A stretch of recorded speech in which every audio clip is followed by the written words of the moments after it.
After a torturous and historic 15 rounds of voting, Kevin McCarthy became the Speaker of the U.S. House of Representatives. McCarthy, who has a talent for cutting deals and a proven track record, secured a place for himself after his last bid in 2015.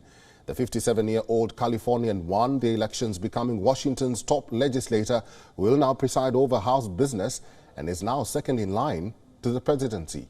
Here now is the report. Kevin McCarthy of the state of California, having received a majority of the votes cast, is duly elected Speaker of the House of Representatives. Republicans roared in celebration.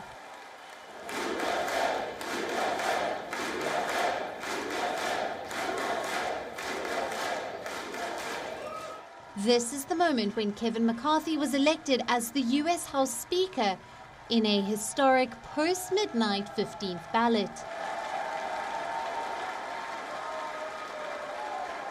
But the victory wasn't easy. There were lots of twists and turns, holdouts from his own ranks. It looked like a never-ending loop. Nominations, voting, and no conclusion. A majority of the votes cast, a speaker has not been elected. A speaker has not been elected. A speaker has not been elected.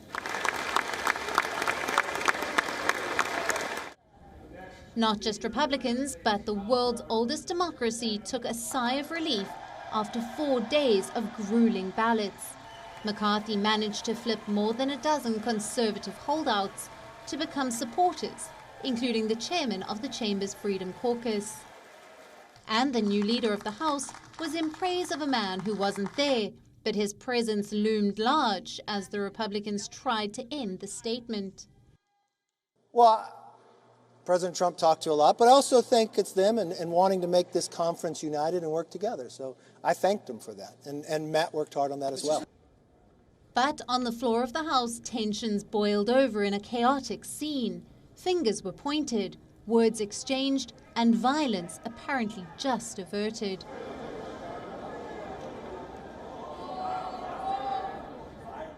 As the clock neared midnight, the lawmakers plunged into a 15th round of voting.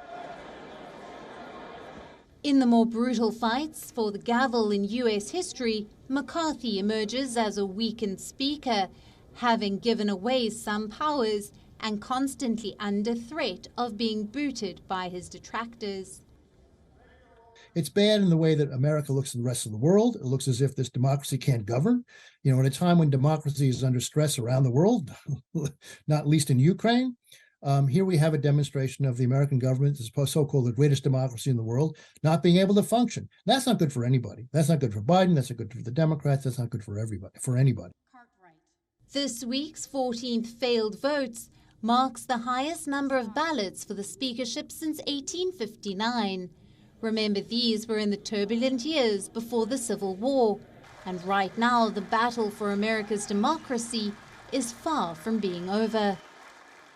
Kevin McCarthy finally made it to the finish line, and Republican holdouts who switched their vote to support the GOP leader are touting a historic deal they made with the Republican from California, one they say will fulfill their longtime goals of radically reducing federal spending. Now it's time to see how the Republicans will do business on Capitol Hill. Susan Tehrani reporting from New York for WION World is One. WION is now available in your country. Download the app now and get all the news on the move.